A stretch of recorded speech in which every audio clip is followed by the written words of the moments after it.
Juste, je suis en train de lire un livre, Histoire de l'écriture de Louis-Jean Calvet.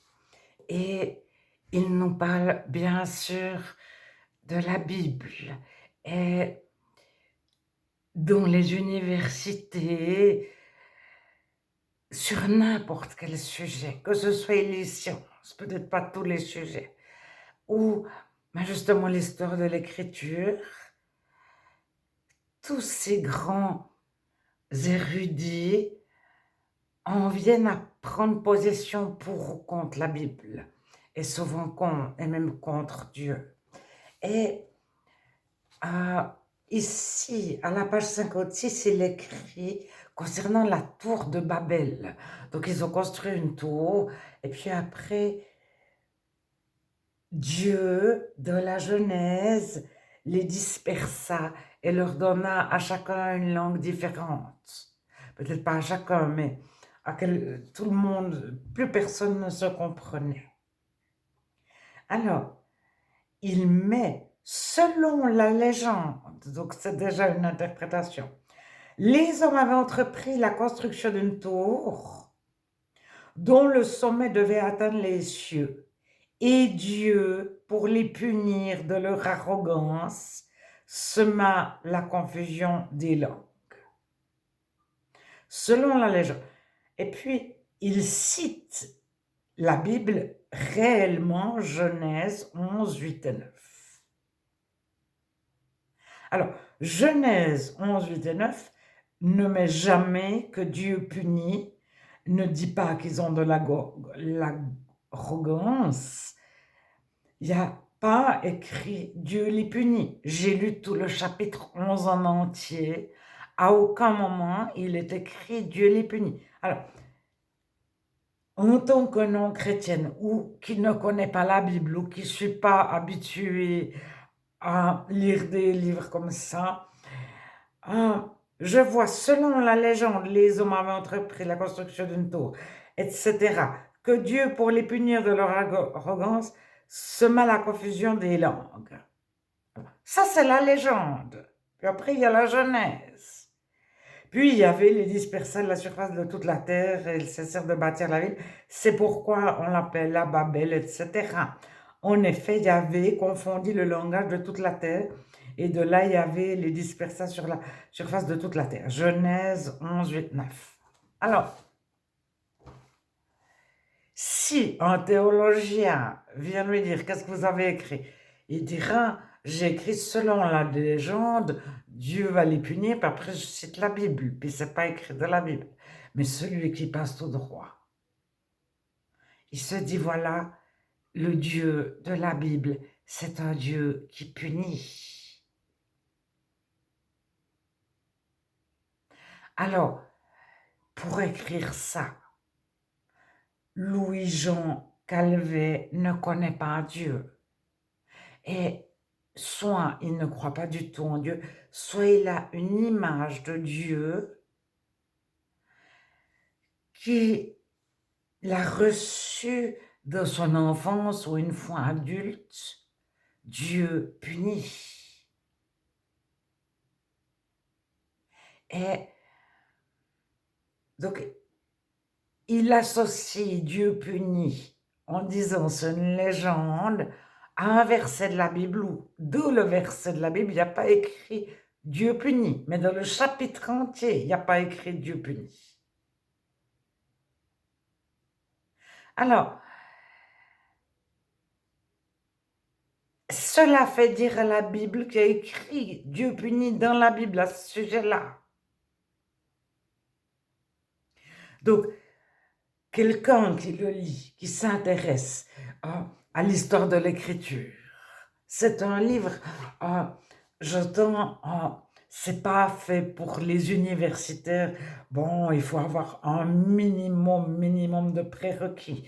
Mais j'entends même un enfant de 14 ans qui a jamais lu rien sur le sujet, enfin un adolescent de 14 ans qui a jamais rien lu sur le sujet, va comprendre le livre. Moi, pour l'instant, il y a un mot que je connaissais pas. J'ai pas de Je n'ai pas fait des années d'université de ce domaine-là. Alors, c'est juste pour... Est-ce qu'il faut reprendre les personnes et leur dire tu fais faux, etc. Si c'était sur Internet, est-ce que j'aurais mis un commentaire si le livre était sur Internet, si je pouvais contacter ce Louis-Jo Calvé? Alors le but du chrétien, c'est de lui dire, est-ce que réellement Dieu est un Dieu qui punit?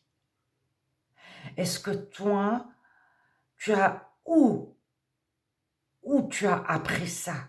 Est-ce que c'est tes parents qui avaient peur d'un Dieu qui punissait? Pourquoi ils avaient de l'idée que Dieu était un Dieu qui punit?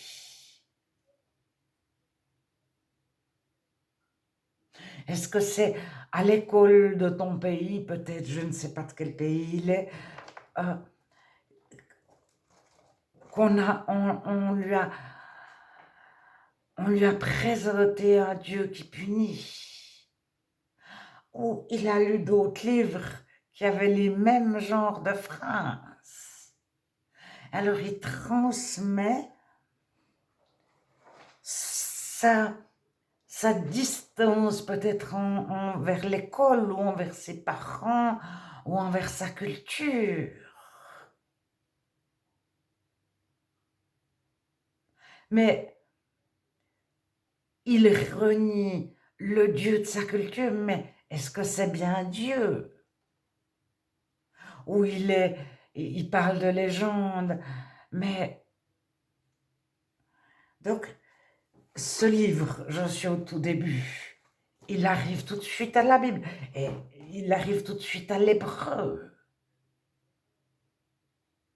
Et il se veut un livre d'universitaire athée qui n'a rien à voir. Et plus je découvre, plus je reçois d'informations, plus elles vont dans le sens qu'il n'est pas possible d'être neutre. Et les scientifiques écrivent contre la Bible ou pour la Bible. Et s'ils sont neutres, à un moment donné de leur vie, ils arrivent à Dieu, qu'ils soient biologistes ou astronomes. Enfin, c'est pas astronomes, ceux qui étudient l'univers, mais que ce soit ceux qui étudient les atomes. Enfin, maintenant, les atomes, c'est il y a 80 ans on parlait d'atomes.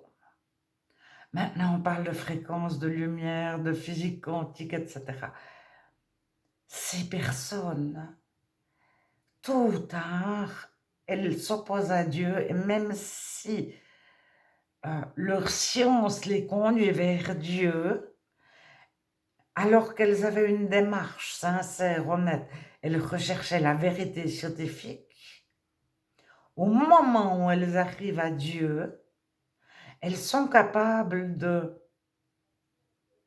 pourvu qu'on n'arrive pas à Dieu, de se fermer, et elles ne recherchent plus la vérité scientifique, mais surtout à ne pas laisser entendre qu'il pourrait exister Dieu, déjà pour elle-même.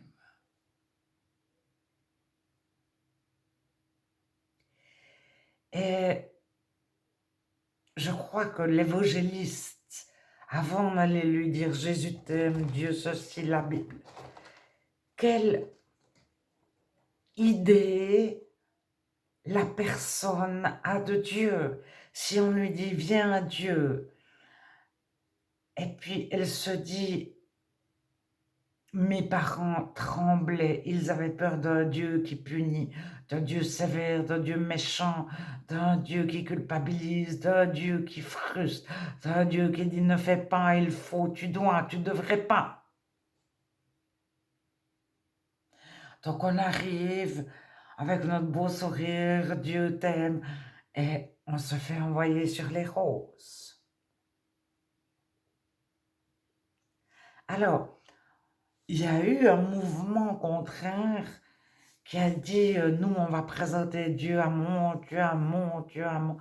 Mais ça devient, il n'y a plus de foi, il n'y a plus Dieu, il n'y a que l'amour. Et l'amour n'a plus de volonté propre.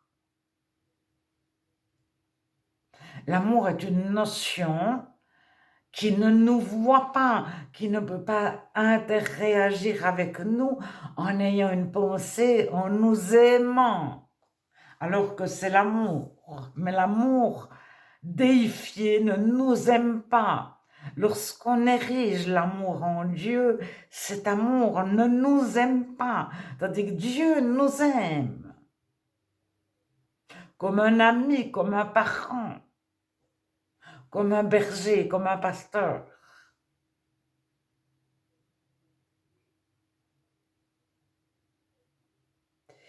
Et bon, l'archéologie, j'avais déjà vu que pour Jérusalem, je pense qu'il y a 25 ans que j'ai regardé le dernier reportage que j'ai trouvé objectif, où on donnait la parole à un et on donnait le même temps de parole à celui qui disait le contraire.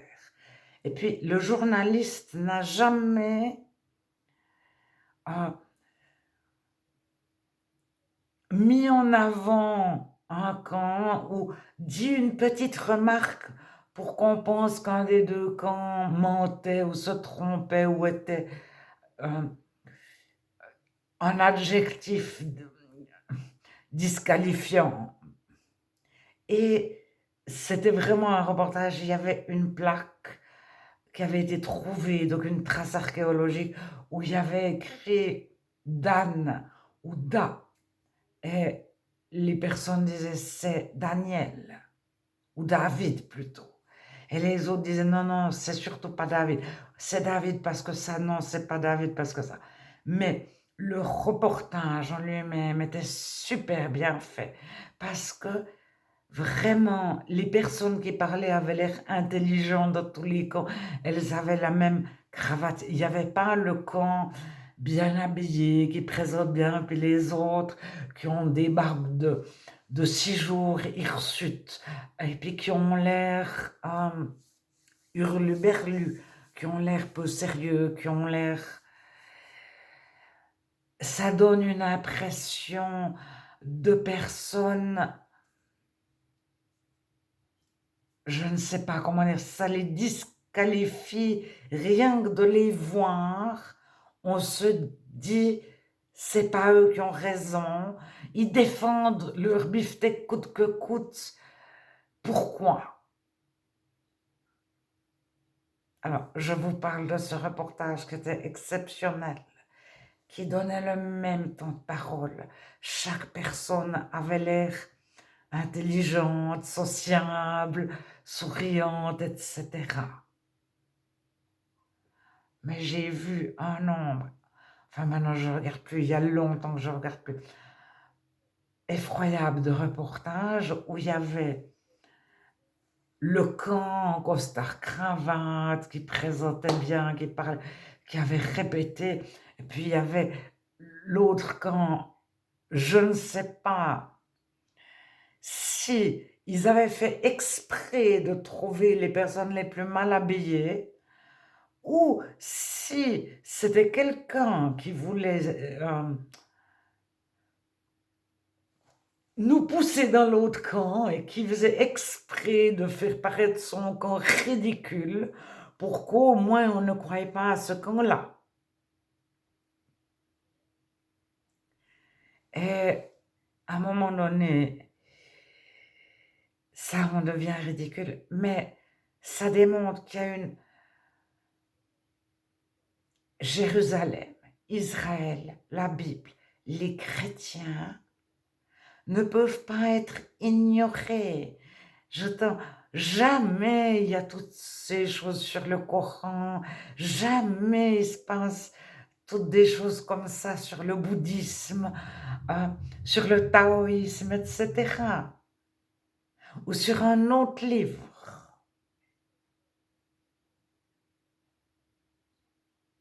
Alors, s'il y a une telle opposition avec une telle force, l'opposition en elle-même montre la force de la Bible. Parce que si la Bible n'avait aucune force, si le Dieu de la Bible n'avait aucune force, pourquoi quelqu'un s'y opposerait?